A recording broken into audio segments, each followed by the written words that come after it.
तो दोस्तों आज की वीडियो में हम सीएनसी प्रोग्राम बनाने के लिए जो बेसिक जी कोड्स का इस्तेमाल होता है उसके बारे में बात करेंगे।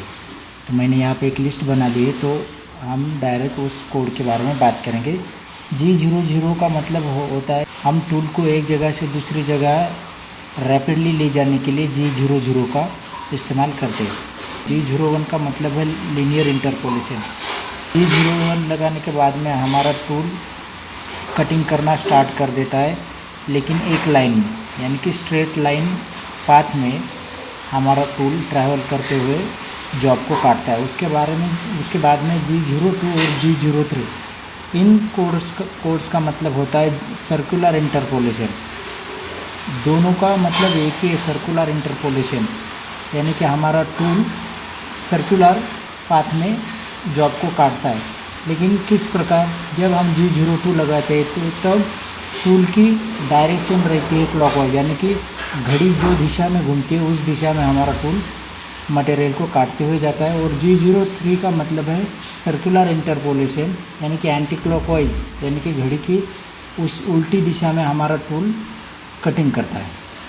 G04 यानी ड्वेल टाइम, हम बीच साइकिल में टूल को एक जगह पे कुछ माइक्रो सेकेंड्स के लिए रोक देते हैं।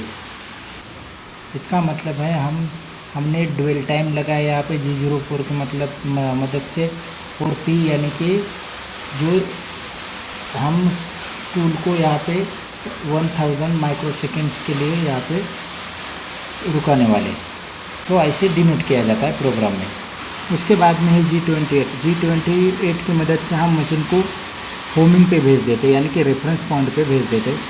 उसके बाद में आता है G20 का मतलब होता है डाटा इनपुट इन इंच, यानी कि हम जो भी मशीन में डाटा डालते हैं वो इंच में होता है, मशीन उसको इंच में कैलकुलेट करती है। और G21 का मतलब होता है डाटा इनपुट इन EMM मैट्रिक्स, यानी कि जो भी हम डाटा डालते मशीन को इनपुट देते तो वो मशीन उसको कैलकुलेट करके उसको EMM में कन्वर्ट कर देते।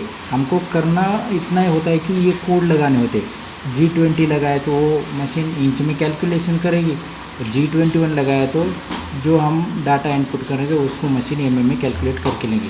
उसके बाद में है G40, G41, G42। तो इसका मतलब क्या है, tool nose radius cutter compensation cancel, tool nose radius cutter compensation in left direction, tool nose radius cutter compensation in right direction. जब हम G41 का यूज़ कब करते हैं, जब हमें ID को कट करना है। और G42 का इस्तेमाल कब करते हैं, जब हम OD टर्निंग करते हैं। और ये दो कोड G41 और G42 लगाने के बाद में इनको तुरंत कैंसिल करना पड़ता है, तो उसके लिए G40 का यूज़ करते हैं। तो हम थोड़े एक जॉब है हमारा 41 और G42 का इस्तेमाल करते कहाँ पे, जब हमें रेडियस और एंगल लगाना होता है और उसकी वैल्यू एक्यूरेट जब हमें चाहिए तब हम इनका इस्तेमाल करते हैं। जैसा कि आप लोग जानते हैं हमारा इंसर्ट कुछ इस प्रकार का होता है, एज ऐसी शार्प नहीं होती। यहाँ पे एक रेडियस दी हुई रहती है, वो 0.8 की रहती है, 0.4 की रहती है, 1.2 की रहती है, यानी डिफरेंट है।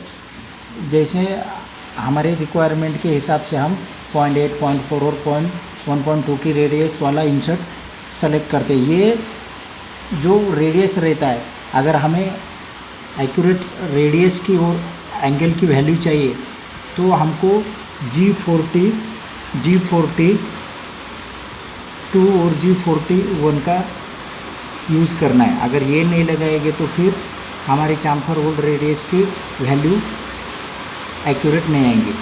तो इसलिए हम G41 और G42 का इस्तेमाल करते हैं, क्योंकि जब टूल हमारा कटिंग करता है तो ये रेडियस टूल के अंदर एंटर करते हैं, तो उसकी वजह से हमारा रेडियस का और एंगल का वैल्यू एक्यूरेट निकल के नहीं आता है। तो इसके लिए हम G42 और G41 यूज़ करते हैं। G42 कब यूज़ करते हैं, जब हम OD पे चाम्फर या फिर एंगल लगाते हैं या फिर रेडियस लगाते हैं।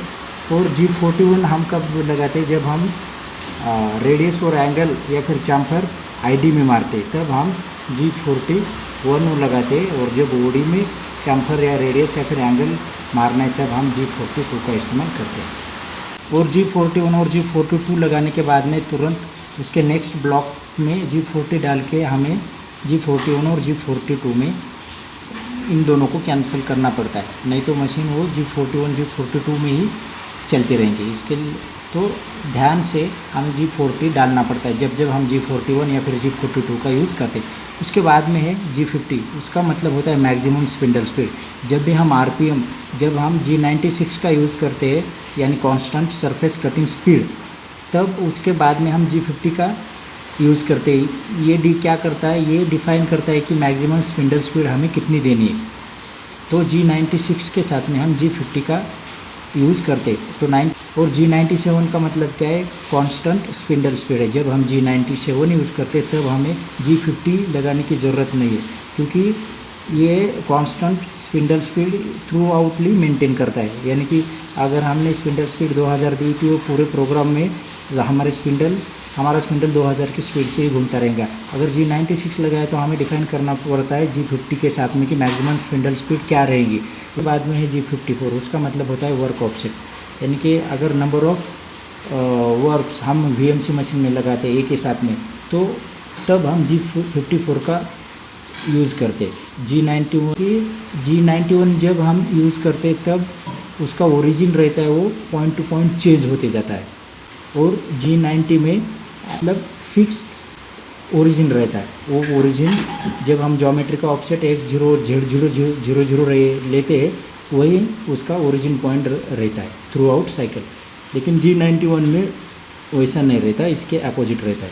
तो अगर आपको G96 और G97 को विस्तार में समझना है तो मैंने इसके बारे में एक वीडियो डाल के रखा है, वो आप मेरे चैनल पे जाके देख सकते हैं।